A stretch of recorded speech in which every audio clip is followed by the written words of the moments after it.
ሰላም ጤና ይስጥልን ክቡራትና ክቡራን ተመልካቾቻችን ከናሁ ቴሌቪዥን ዘወትር በዚህ ሰዓት ወደ እናንተ የሚደርሰው ዕለታዊው የመረጃ ሰዓታችን ካሁን ሰዓት ጀምሮ ወደ እናንተ ይደርሳል። ዛሬም የተለያዩ የሀገር ቤትና የባህር ማዶ ስፖርታዊ መረጃዎችን ይዘንላችኋል። የሀገር ቤት ስፖርታዊ ጉዳዮቻችንን ቀዳሚ እናደርጋለን። የኢትዮጵያ ፕሪሚየር ሊግ የ35ኛ ሳምንት መርሃ ግብር ጨዋታዎች የመጨረሻ መርሃ ግብር በትላንትናው ዕለት አንድ ጨዋታ ተከናውኗል። በዚህ ጨዋታ ላይ እንግዲህ ድሬዳዋ ከተማን ከሱልሽረ እንደስላሴ ጋር ያገናኘው ጨዋታ በድሬዳዋ ከተማ 4-2 አሸናፊነት ተጠናቋል። ትላንት ብርቱካናማዎቹ ድል ማስመዝገባቸውን ተከትሎ ከወራጅ ቀጠናው ስፍራ የወጡበትን ውጤት ማስመዝገብ ችሏል። አሁን ላይ እንግዲህ በስተመጨረሻ በሚደረጉ ጨዋታዎች የሚወሰኑ ቢሆንም ለጊዜውም ቢሆን ነጥቡን ወደ 43 ከፍ በማድረግ የደረጃ ሰንጠረዡ ላይ አሁን 12ኛ ደረጃ ላይ ነው የሚገኘው። ትላንት በነበረው እንቅስቃሴ ላይ እንግዲህ ብርቱካናማዎቹ የተሻለ እንቅስቃሴ ማድረግ ችሏል። ጨዋታውን ለማሸነፍ የሚያስችላቸውን ማለት ነው። አንጋፋው ተጫዋች መሱድ መሐመድ በዚህ ጨዋታ ላይ ሁለት ግቦችን ከመረብ ማሳረፍ ችሏል። 25ኛውና 41ኛው ደቂቃ ላይ ማለት ነው። የጨዋታውም ልዩነት ፈጣሪ ተጫዋች እንደነበረ መመልከት ችለናል። ሌላኛውን ሁለቱን የብርቱካናማዎቹን የአሸናፊነት ግቦች ደግሞ ዮሐንስ ደረጀና እንደዚሁ ሀቢብ ከማል ኳስና መረብን ማገናኘት ችሏል። የሱልሽረ እንደስላሴን ሁለት ግቦች ደግሞ እንደዚሁ 56ኛው ደቂቃ ላይ ብርሃኑ አዳሙ እንዲሁም አላዛር ሽመልስ ሁለቱን ግቦች ማስቆጠር ችሏል። ትላንት እንግዲህ ወሳኙን ድል ነው ድሬዳዋ ከተማ ማሳካት የቻለው ማለት ነው። በኢትዮጵያ ፕሪሚየር ሊግ የ35ኛ ሳምንት መርሃ ግብር ላይ አንድ ሳምንት መርሃ ግብር ብቻ ነው የቀረው። አስቀድሞ እንግዲህ ኢትዮጵያ መድን እግር ኳስ ክለብ የ2017 ዓ.ም የውድድር ዘመን የኢትዮጵያ ፕሪሚየር ሊግ ሻምፒዮና ክለብ መሆኑን ማረጋገጡ የሚታወስ ነው። ላለመውረድ የሚደረገው ግስጋሴ ግን አሁንም እንደቀጠለ ነው ማለት ነው። ቀጣይ እንግዲህ የመጨረሻው ሳምንት መርሃ ግብር ላይ በተለይ አዳማ ከተማ አሸንፎ ቀጣዩን ጨዋታ በዛ ላይ ደግሞ እንደዚሁ የመቀሌ 70 እንደርታ የኢትዮ ኤሌክትሪክና የፋሲል ከተማን እንደዚሁ የጨዋታ ውጤት መጠበቅ ይጠበቅበታል። የግብ ክፍያም አለበት 10 የግብ ዕዳ አለበትና ከ10 በላይ ግቦችን እንደዚሁ ማስቆጠር ከ8 በላይ ጎሎችን ማስቆጠር ይጠበቅበታል። ምክንያቱም መቀሌም የ8 የግብ ዕዳ አለበት 41 ነጥቦች ቢኖሩትም በዛ ጨዋታ ላይ ምናልባት ሽንፈት የሚያስተናግድ እንኳን ቢሆን ማለት ነው። ስለዚህ አዳማ ከተማ እንግዲህ አንጋፋው የኢትዮጵያ ፕሪሚየር ሊግ ድምቀት የነበረው ክለብ ምናልባት በዘንድሮ ዓመት የመውረድ አደጋ ከተጋረጠባቸው ክለቦች መካከል አንደኛው ነው። ኢትዮ ኤሌክትሪክና እንደዚሁ መቀሌ 70 እንደርታም ስጋት ላይ የሚገኙ ክለቦች ናቸው። ከሁለት አንዱ ከፕሪሚየር ሊጉ የመሰናበታቸው ነገር ግድ ይሆናል ማለት ነውና እንደዚህ አይነት ሁነቶችን ይዞ የኢትዮጵያ ፕሪሚየር ሊግ በቀጣይ ሳምንት በሚደረጉ የመርሃ ግብሩ የመጨረሻ ጨዋታዎች የሚወሰን ነው የሚሆነው። በኩል ተመሳሳይ ሰዓት የሚደረጉም ጨዋታዎች ይኖራሉ ተብሎ ይገመታል። ኢትዮጵያ መድን እንግዲህ 70 ነጥብና 31 ንጹህ የግብ ክፍያ ይዞ የሊጉን የደረጃ ሰንጠረዥ በአንደኝነት እየመራ ይገኛል። ባህር ዳር ከተማ ኢትዮጵያ ቡና በ59 ነጥብ ሁለተኛ ደረጃ ላይ፣ ባህር ዳር ከተማ፣ ሐዋሳ ከተማ፣ ሲዳማ ቡናና እንደዚሁ ሀዲያ ሆሳዕናም ተከታዩን ደረጃ ይዘውታል። በዘንድሮ ዓመት በኢትዮጵያ ፕሪሚየር ሊግ ላይ በጣም ጥሩ ግስጋሴን ማድረግ ከቻሉና አስደማሚ ክለቦች ማለት ካለብን እንግዲህ የሐዋሳ ከተማ እንቅስቃሴ ነው። ከ17ኛ ደረጃ ወደ 4ኛ ደረጃ የመጣበት ታምራዊ አካሄድ እጅግ በጣም በርካታ የእግር ኳሱን ቤተሰብ እያስደነቀ ነው የሚገኘው። ለዚህ ውጤት ደግሞ ዋነኛው ሞተር የሆነው የክለቡ ዋና አሰልጣኝ እንደዚሁ ሙልጌታ ምህረት ነው። በጣም እየተደነቀና በርካቶች እየተነጋገሩበት ይገኛሉ ማለት ነውና አሁንም 3ኛ ደረጃን ይዞ የማጠናቀቅ እድል አለው። ባህር ዳር ከተማ በመጨረሻው ጨዋታ ላይ ሽንፈት የሚያስተናግድ አሊያም ነጥብ የሚጥል ከሆነ ማለት ነውና ይህንን አይነት እያስመለከተን ይገኛል። ከዚሁ ከኢትዮጵያ ፕሪሚየር ሊግ ጋር የተያያዘ ሌላ መረጃ ወደ እናንተ እናደርስ። የ2017 ዓ.ም የውድድር ዘመን ኮከብ ተጫዋቾች እጩ ሆነዋል። እንግዲህ በተለያዩ አማራጮች እነዚህ ከዋክብቶችን እየመረጡ ያሉ የእግር ኳሱ ቤተሰቦች አሉ። በ2017 ዓ.ም የውድድር ዘመን በእጩነት ከታጩ ተጫዋቾች መካከል አይደር ሸረፋ እንደዚሁ ደግሞ ዲቫይ ዋቹኳሃ፣ ሽመልስ በቀለ፣ ራምኬል ጀምስ፣ ሀሊ ሱሌማን፣ ዳዊት ተፈራና መሐመድ አበራ ከኢትዮጵያ መድን እንደዚሁ ተመርጧል። የውድድር ዓመቱም የሊጉ ተስፈኛ ወጣት ተጫዋቾችም እንደዚሁ በእጩነት የቀረቡበትን ሁኔታ እየተመለከትን እንገኛለን። በረከት ካሌብ፣ ይታገዙ ታሪኩ፣ ኤኖክ ዮሐንስ፣ ሄኖክ ይበልጣል፣ ዘረሰናይ ብርሃኑ እንደዚሁ በእጩነት የቀረቡ ተጫዋቾች አሉ። ግብ ጠባቂዎችም እንደዚሁ በተመሳሳይ ሶስት ተጫዋቾች እንደዚሁ በእጩነት ቀርበዋል ማለት ነው። አቡበከር ኑሪ የኢትዮጵያ መድን የሻምፒዮናው ክለብ ግብ ጠባቂ እንደሆነ ይታወቃል። ዳላንድ ኢብራሂም እንደዚሁም ፔፔ ሰይዶ ደግሞ እጩ ሆነው እየተመለከትን እንገኛለን ማለት ነው። እንግዲህ በቀጣይ ደግሞ ይፋ ይደረጋል። የኢትዮጵያ ፕሪሚየር ሊግ የ2017 ዓ.ም የውድድር ዘመን የትኛው በሶስቱ ዘርፍ የትኛው ኮከቦች ያንጸባርቃሉ የሚለው ነገር የሚጠበቅ ነው የሚሆነው ማለት ነው። የሀገር ቤት ሌላኛው መረጃችን የሚሆነው እንግዲህ ስድስተኛው መላው የኢትዮጵያ ጨዋታዎች በኦሮሚያ ክልል ጅማ ከተማ አዘጋጅነት እንግዲህ በትላንትናው ዕለት መክፈቻውን አድርጓል። ደማቅ የመክፈቻ ስነ ስርዓት ነበረ። ትልልቅ የፌዴራል እንደዚሁ ተቋማት አመራሮች ተገኝቷል። ምክትል ጠቅላይ ሚኒስትሩን ጨምሮ እንደዚሁም የኢትዮጵያ ባህልና ስፖርት ሚኒስትር ወይዘሮ ሸዊት ሻንካም እንደዚሁ ተገኝቷል። እንግዲህ ከ9 ዓመታት መቋረጥ በኋላ ይህ የውድድር መድረክ ተመልሷል። ተተኪ ስፖርተኞችን ለማግኘት አይነተኛ ሚና እንዳለው እንደዚሁ በመክፈቻው ስነ ስርዓት ላይ የኢትዮጵያ ባህልና ስፖርት ሚኒስትር ተናግረዋል። ከዚህ በኋላም እንግዲህ መቋረጥ የለበትም ህብረ ብሔራዊ ኢትዮጵያዊነትን የበለጠ ሊያንጸባርቅ የሚችል የውድድር መድረክ ነው እየተባለ ነው የሚገኘው። ከዛሬ ጀምሮ ደግሞ የተለያዩ ውድድሮች በ26ቱም የስፖርት አይነቶች እንደሚከናወኑ እየተገለጸ ነው የሚገኘው። 12 ክልሎችና 2 ከተማ አስተዳደሮች እንደዚሁ በዚህ የውድድር መድረክ ላይ ይሳተፉበታል ተብሎ ነው የሚጠበቀው። ዳጎስ ያለ የሽልማትም እንደዚሁ ተዘጋጅቷል። የሜዳሊያ የዋንጫ የገንዘብ የማበረታቻ ሽልማቶችም እንደዚሁ ተገኝቷል። ትልልቅ የስፖርት አመራሮችም ትላንት በመክፈቻው ስነ ስርዓት ላይ ታድመዋል ማለት ነው። የጅማ ሁለገብ ስቴዲየም እነዚህን ውድድሮች ያከናውናል ማለት ነው። የሀገር ቤት ስፖርታዊ መረጃዎቻችንን እዚህ ላይ ገታ እናደርጋለን። ካፍታ ቆይታ በኋላ ስንመለስ በቀጥታ ወደ ባህር ማዶ ስፖርታዊ መረጃዎቻችን የምናምራው። አሁንም ቆይታችሁን ከኛ ጋር እንድታደርጉ እንጋብዛችኋለን። አብራችሁን ነው።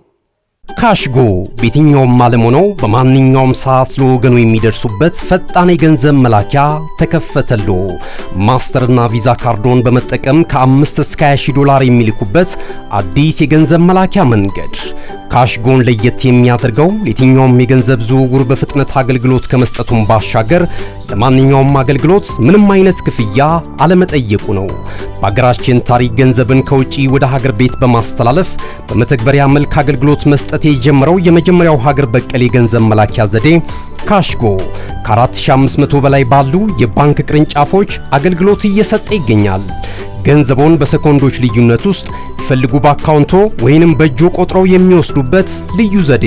በቅርቡ ሁሉንም ኢትዮጵያዊ ባለቤት ለማድረግ ጉዞ የጀመረው ካሽጎ ዛሬውኑ መተግበሪያውን በስልኮ ላይ በመጫን የአገልግሎቱ ተጠቃሚ ሆኑ። ፍጥነት መለያችን፣ ኢትዮጵያን መክፈቻችን፣ ካሽጎ ነው መላኪያችን። ካሽጎ የአዲሱ ትውልድ ብራንድ። ተመልሰናል። ክቡራትና ክቡራን ተመልካቾቻችን ቀደም ሲል የሀገር ቤት ስፖርታዊ መረጃዎችን ወደ እናንተ አደርሰናል። ከዚህ ሰዓት ጀምረን ደግሞ የባህር ማዶ የተለያዩ ስፖርታዊ መረጃዎችን ወደ እናንተ የምናደርሰው የዓለም ክለቦች ሻምፒዮና የውድድር መድረክ በሀገረ አሜሪካ አስተናጋጅነት እየተከናወነ ይገኛል። አንዳንድ ትልልቅ ጨዋታዎች እንግዲህ ብዙ ተመልካቾች የተገኙበትም ጨዋታ እንደነበረ እናስታውሳለን። በአንዳንድ አጋጣሚ ደግሞ የተመልካች ድርቅ የመታቸውም ጨዋታዎች እንደዚሁ ነበሩ ማለት ይቻላል።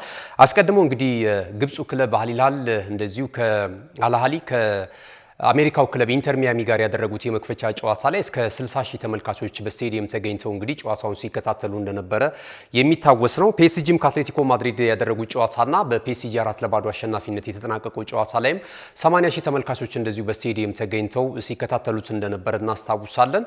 አሁን ግን ከመክፈቻው ጨዋታዎች ትልልቅ ቡድኖች በሌሉበት እንቅስቃሴ ላይ ደግሞ በአንጻራዊነት በጣም የደከመ የተመልካች ቁጥር የተገኙበትም ጨዋታ እንደነበረ እየተመለከትን እንገኛለን።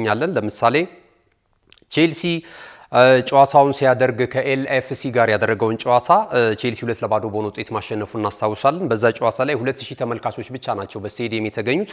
በአንድ የዲኤስቲቪ ቤት ላይ የሚገኝ አይነት ደጋፊዎች ናቸው እንግዲህ ገብቶ ጨዋታውን ሲከታተሉት የነበረው። የወዳጅነት ጨዋታ ይመስላል እያሉ እንግዲህ ብዙዎችም ሲናገሩ እንደነበር እናስታውሳለን ማለት ነው። እንግዲህ በቀጣይ የሚኖሩትም ጨዋታዎች እንመለከታለን። ትላንት የተደረጉ ጨዋታዎች አሉ። ሪቨር ፕሌት ከውሮሃ ሬድስ ጋር ያደረጉት ጨዋታ በሪቨር ፕሌት 3-1 አሸናፊነት ተጠናቋል። እንደዚሁ ደግሞ ሁልሳን የደቡብ ኮሪያው ክለብ ከማሜሎዲ ሰንዳውስ ጋር ያደረጉት ጨዋታ በደቡብ አፍሪካው ክለብ ማሜሎዲ ሰንዳውስ 1-0 አሸናፊነት ተጠናቋል። ኢንተር ሚላን ከሞንትሬ ያደረጉት ጨዋታ 1-1 በሆነ ውጤት ነው የተጠናቀቀው። ዛሬም የዓለም ክለቦች ጨዋታዎች እንደዚሁ ቀጥሎ ይከናወናሉ። ምሽት 1 ሰዓት ላይ እንግሊዙ ክለብ ማንቸስተር ሲቲ ሞሮኮ ክለብ ዋይዳድ ካዛብላንካ ጋር የሚያደርጉትም ጨዋታ እንደዚሁ ይጠበቃል። ማንቸስተር ሲቲ እንግዲህ የ2023-24 የአውሮፓ ቻምፒየንስ ሊግ አሸናፊ ክለብ እንደነበረ እናስታውሳለን። ሪያል ማድሪድ እንደዚሁ ከአልሂላል ጋር የሚያደርጉትም ጨዋታ ይጠበቃል። በዚህ ጨዋታ ላይ ምናልባት ክሊያን ምባፔ ሊደርስ እንደማይችል እየተገለጸ ይገኛል፣ ከጉዳት ጋር በተያያዘ ማለት ነው። በአልሂላል ትልልቅ ተጫዋቾች አሉ። ዛሬ እንግዲህ የሳውዲ ፕሮ ሊጉ ክለብ ከስፔኑ አያሉ ክለብ ሪያል ማድሪድ ጋር የሚያደርጉት ጨዋታ ምሽት 4 ሰዓት ሲል በሀገር አሜሪካ ጅማሮውን ያደርጋል። ሌላኛው ሜክሲኮ ክለብ ፓቹካ እንደዚሁ ከአርቢ ሳልዝበርግ ጋር የሚያደርጉትም ጨዋታ ይጠበቃል። አልሃይን ከዩቬንቱስ የሚያደርጉትም ጨዋታዎች እንደዚሁ ሌሊት ላይ የሚደረጉ ጨዋታዎች ናቸው። የዓለም ክለቦች የጨዋታ እንቅስቃሴ ይህንን ይመስላል። ፊፋ እንግዲህ ለተመልካቾች 1.5 ሚሊዮን ቲኬቶችን እንደዚሁ ሽጫለው፣ ጥሩ ነው የተመልካቹም ቁጥር የሚል ሀሳቡን እየገለጸ ነው የሚገኘው። ተመልሰን እንመጣለን ወደ ሌሎች መረጃዎች። እነሆ የምስራች! የ10 አየር መንገድ የበረራ ትኬት ለውድ ደንበኞቹ በተቀላጠፈና አስተማማኝ በሆነ መንገድ እያቀረበ ያለው። በዚህም በደንበኞቹ የተመሰገነው ጉዞጎ አሁን ደግሞ ተደራሽነቱን በማስፋት ተጨማሪ ባንኮችን በማካተት ለውድ ደንበኞቹ የበለጠ አስተማማኝ ለመሆን ችሏል። የጉዞጎን አፕሊኬሽን ከአፕ ስቶር ወይም ከፕላይ ስቶር በማውረድ የመነሻና የመድረሻ ከተማዎትን መርጠው ዋጋ አወዳድረው የሀገር ውስጥም ሆነ ዓለም አቀፍ በረራ ማድረግ ካሰቡ የበረራ ትኬቶን ክፍያ በአቅራቢያው በሚገኙ ባንኮች አንድም በአካል በመሄድ ወይም በኦንላይን የክፍያ አማራጮች ክፍያዎትን በመፈጸም የበረራ ትኬቶን በእጅ ያስገቡ። ከዚህም በተጨማሪ እንደ ሁል ጊዜው ወደ ጉዞጎ የጥሪ ማዕከላችን 7473 በመደወል ከሙሉ የበረራ መረጃ ጋር የ24 ሰዓት የትኬት አገልግሎት ማግኘት እንደሚችሉ ስናበስሮ በታላቅ ደስታ ነው። ለበረራዎ ጉዞጎ።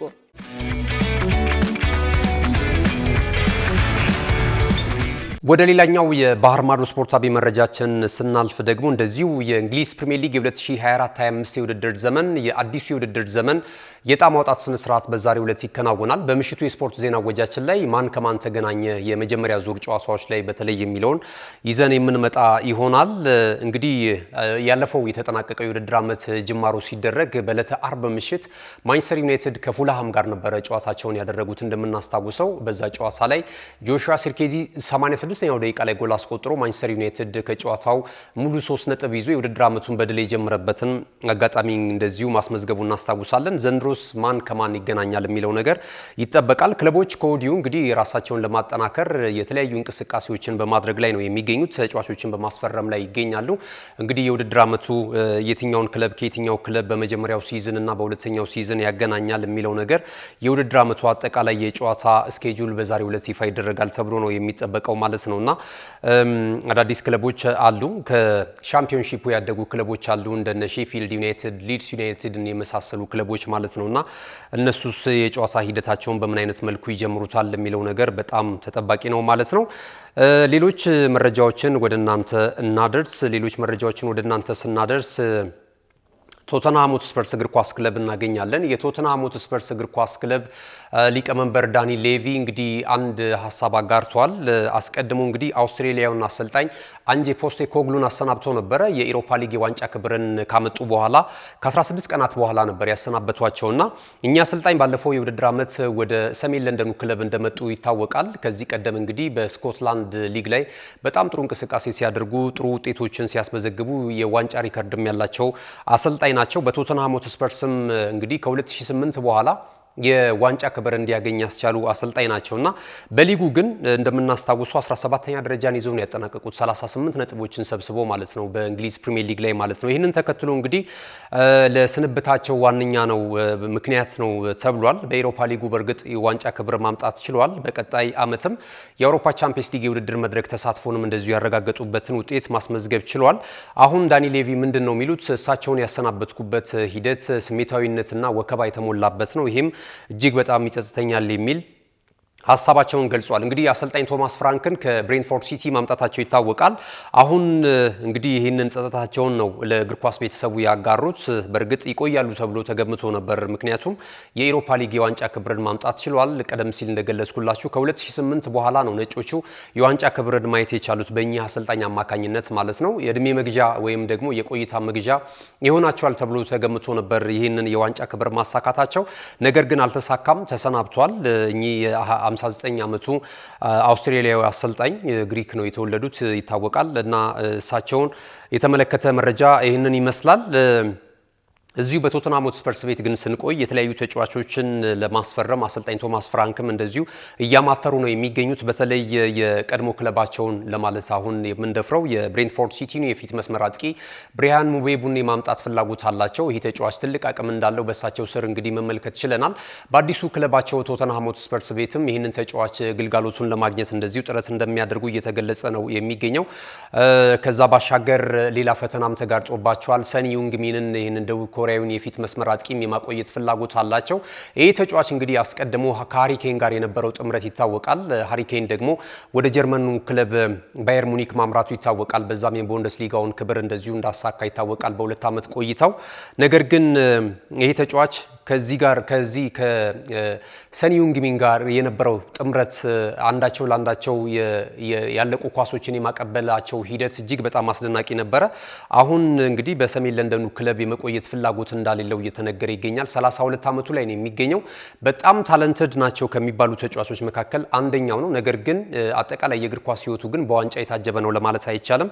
ይህንንም ተከትሎ የተለያዩ የሳውዲ ፕሮ ሊግ ክለቦች እንደዚሁ የተጫዋቹን ፊርማ ለማግኘት እያማተሩ ነው የሚገኙት። እንደነ አልናስር ሀላሊልን የተመለከቱ የሚመስሉ ክለቦች ማለት ነው። ከዛም ባሻገር የቱርኩ ክለብ ፌነርባቼም የዚህ ተጫዋች ፈላጊ ነው ተብሏል። አሰልጣኝ ጆዜ ሞሪኒዮ በዛ ክለብ ውስጥ ነው የሚገኙትና ከቀድሞ አሰልጣኙ ጋር ለመገናኘትም ትልቅ ፍላጎት እንዳለው እየተገለጸ ይገኛል። አሁን የሰሜን ለንደኑ ክለብ ቶተንሃም ሆትስፐርስ እንግዲህ በቅድመ ዝግጅት ወደ ኤዥያ ያመራሉ። በዛ ነው ዝግጅታቸውን የሚያደርጉት። እንግዲህ የሰሜን ለንደን ደርቢም ይደረጋል ከአርሰናል ጋር እየተባለ ይገኛል። ይህንን ተጫዋች የማስቀረትና በክለብ ውስጥ ቆይታ እንዲያደርግ እንግዲህ አሰልጣኝ ቶማስ ፍራንክ ትልቅ የማግባባት ስራ ይጠብቃቸዋል እየተባለ ነው የሚገኘው ማለት ነው። ከቶተንሃም ሆትስፐርስ ጋር የተያያዘው መረጃችን ይህንን ይመስላል። ሌላኛው አዲስ አዳጊውን ክለብ ሊድስ ዩናይትድ እናገኛለን። ሊድስ ዩናይትድ በዘንድሮ ዓመት ወደ እንግሊዝ ፕሪሚየር ሊግ ካደጉ 3 ክለቦች መካከል አንደኛው ነው። የስትራስቡርጉን የፈረንሳዩን ክለብ የስትራስቡርጉን የፊት መስመር ተጫዋች ሀቢብ ዲያራን የሴኔጋላዊን ኢንተርናሽናል የ21 ዓመት ተጫዋች ለማስፈረም ፍላጎት አለው እየተባለ ይገኛል። ሊድስ ዩናይትድ እንግዲህ ለተጫዋቹም ጥያቄ ለማቅረብ ስለመዘጋጀታቸው ነው እየተገለጸ የሚገኘው። ይህ ሴኔጋላዊ ተጫዋች እንግዲህ በስትራስቡርግ ባለፈው በተጠናቀቀው የውድድር ዘመን 30 ጨዋታዎች ላይ ተሰልፎ ተጫውቷል። 30 ጨዋታዎችን ያደረገው በፍሬንች ሊግ 1 ላይ ማለት ነው። 4 ግቦችን አስቆጥሯል። 5 ለጎል የሆኑ ኳሶችን እንደዚሁ ለቡድን አጋሮቹ አመቻችቶ ማቀበል ችሏል ማለት ነው። ወደ ጣሊያን ስናመራ ደግሞ የደቡብ ጣሊያኑ ክለብ ናፖሊ እንደዚሁ ጄደን ሳንቾን ከማንቸስተር ዩናይትድ ለማስፈረም ከፍተኛ ፍላጎት እንዳለው እየተገለጸ ይገኛል። ሳንቾ በውሰት ውል በምዕራብ ለንደኑ ክለብ ቼልሲ ቆይታ ማድረጉ ይታወሳል። በዛም ጥሩ ቆይታ አላደረገም። ነገር ግን በአንዳንድ ጨዋታዎች ላይ ደግሞ ጥሩ የነበረበት አጋጣሚ ነበረ። እንግዲህ ይህን ተጫዋች ለማስፈረም ፍላጎት አላቸው ተብሏል። ማንቸስተር ዩናይትድ ባለንብረት ነው የተጫዋቹ። ነገር ግን አይፈልገውም። አሰልጣኝ ሮበን አሞሪም የቀጣይ እቅዱ አካል እንዳልሆነ ተነግሮታል ተብሏል። እንግዲህ በቀጣይ የሚሆኑትን ነገር እንመለከታለን። ሚረር ነው ይህንን ዘገባ ይዞ የወጣው። አስተን ቪላም በተመሳሳይ እንደዚሁ የተጫዋቹ ፈላጊ ነው ተብሏል። በቀጣይ እንግዲህ ማረፊያው ወደ ሳውዲ ፕሮ ሊግ አሊያም ደግሞ ወደ ደቡብ ጣሊያኑ ክለብ ናፖሊ ሊሆን እንደሚችል እየተገለጸ ነው የሚገኘው። ናፖሊ በጣም የነቃ ተሳትፎ እያደረገ ይገኛል። በዚህ በክረምቱ የተጫዋቾች የዝውውር መስኮት ላይ አስቀድሞ ኬቨን ደብሮነን ማስፈረሙ ይታወቃል። ከዚህ ቀደም ደግሞ እንደነ ማክቶሚኔን የመሳሰሉ የፕሪሚየር ሊጉን ተጫዋቾች አስፈረሙ፣ ውጤታማ ሆኗል። የሴሪያውም ሻምፒዮና እንደነበረ እናስታውሳለንና አሁን እንደዚህ አይነት ጉዳዮች እየተመለከትን እንገኛለን። ወደ መውጫ መረጃዎቻችን እያቀናን እንገኛለን። ሜሎስ ኬርኬዝ እንግዲህ ወደ ሊቨርፑል የሚያመራበትን ሂደት እያመቻቸ ይገኛል። ሊቨርፑሎች ይህን ተጫዋች አጥብቀው ይፈልጉታል። ባሳለፍነው የውድድር ዘመን በበርንማውዝ እግር ኳስ ክለብ ውስጥ ጥሩ እንቅስቃሴ ካደረጉ ተጫዋቾች መካከል አንደኛው ነው። የተለያዩ ክለቦች እያማተሩ ነው የሚገኙት ይህን ተጫዋች ፊርማ ለማግኘት። አሁን ግን የመርሲሳይዱ ክለብ ይህንን ተጫዋች ፊርማ ለማግኘት የበለጠ ጉዞ እያደረገ እንደሚገኝ እየተገለጸ ይገኛል። ወደ መጨረሻው የመረጃችን ስናልፍ አርሰናልን ይመለከታል። የሰሜን ለንደኑ ክለብ አርሰናል ምክትል አሰልጣኝ እንደዚሁ ካርሎስ ኩዌስታ ጋር ሊለያይ እንደሆነ መረጃዎች እየጠቆሙ ነው የሚገኘው። በዚህ ሂደት እንግዲህ እነዚህ አይነት ጉዳዮችን እየተመለከትን እንገኛለን። በአርሰናል ቤት ያለፉትን 5 የውድድር ዓመታት ቆይታ አድርገዋል እኚህ አሰልጣኝ በአሰልጣኝ ሚካኤል አርቴታ ስር ሆነው ማለት ነውና አሁን ግን ወደ ጣሊያኑ ክለብ ፓርማ ለማምራት እንደዚሁ ስምምነት ስለመፈጸማቸው እየተገለጸ ይገኛል። በዋና አሰልጣኝነት ነው የሴሪያውን ክለብ የሚረከቡት። በቀጣይም በሴሪያው የውድድር ዓመት እንግዲህ የምንመለከታቸው ነው የሚሆነው እኚህን አሰልጣኝ። ለአርሰናል ግን በተለይ አሰልጣኝ ሚኬል አርቴታ እንደዚህ አይነት ውጤቶች እንዲያስመዘግብ ያለፉትን 3 ዓመታት በሊጉ የውድድር ዓመት ላይ በተከታታይ 3 ጊዜ ሁለተኛ ደረጃን ይዞ ሲያጠናቅቅ በአውሮፓ ቻምፒየንስ ሊግ የውድድር ዓመት ከረጅም ጊዜ በኋላ ተመልሶ እስከ ሰሚ ፋይናል ድረስ እንዲጓዝ ካስቻሉ የኮቺንግ ስታፍ አባላቶች መካከል አንደኛው እኚህ ምክትል አሰልጣኝ በእርግጥ ወጣት ነው፣ 29 ዓመቱ ነው፣ ካርሎስ ኩዌስታ ናቸው። እንግዲህ አርሰናል ጥሩ አይመስልም። በጥሩ ሁኔታ የቡድን እንትኑን እየገነባ ነው የሚገኘው እንደምናውቀው ብዙ ሀሳቦች እየተነሱ ነው የሚገኘው። እንግዲህ ቴክኒካል ዳይሬክተሩን አንድሪያ ቤርታን ማምጣቱን እናስታውሳለን። በተለይ ኮቺንግ ስታፍ አባላቶችን እና የአስተዳደራዊን ስትራክቸር የበለጠ ለማሳመርና ወደ ውጤት ለማምጣት ብዙ ስራዎችን እየሰራ ይገኛል የሰሜን ለንደኑ ክለብ አርሰናል ማለት ነውና የምክትል አሰልጣኙ ስንብት በርካታ የእግር ኳሱን ደጋፊዎች እያስደሰተ አይደለም የሚገኘው። ምክንያቱም ልክ እንደ አርቴታ ሁሉ ብዙ ወዳጆች ያሏቸው አሰልጣኝ ናቸው እኚህ ምክትሉ አሰልጣኝ ማለት ነው። እንግዲህ በፓርማ ጥሩ ውጤት እንዲገጥማቸውም የቡድኑ አባላቶች እየተመኙላቸው ነው የሚገኘው ማለት ነው። በቀጣይ እንግዲህ በፓርማ በዋናው ክለብ ሴሪያው ላይ ቴክኒካል ኤሪያው ላይ ሆነው ቡድናቸውን ሲመሩ የምንመለከት ነው የሚሆነው ማለት ነው። ክቡራትና ክቡራን ተመልካቾቻችን ለዛሬ ዕለተ ረቡዕ ሰኔ 11 2017 ዓ.ም ከናሁ ቴሌቪዥን ናሁ ስፖርት ዕለታዊ መሰናዷችን ይህንን ይመስሉን ነበር። ስለተከታተላችሁ እናመሰግናለን። የናሁ ቴሌቪዥንን ተወዳጅ ፕሮግራሞችን ለማግኘት በዲኤስቲቪ 481 ላይ ታገኙናላችሁ።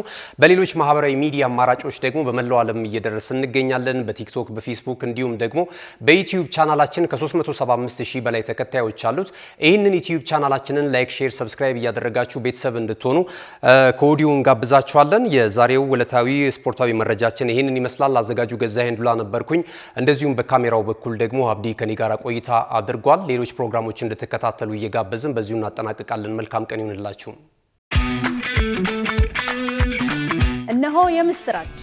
የ10 አየር መንገድ የበረራ ትኬት ለውድ ደንበኞቹ በተቀላጠፈና አስተማማኝ በሆነ መንገድ እያቀረበ ያለው።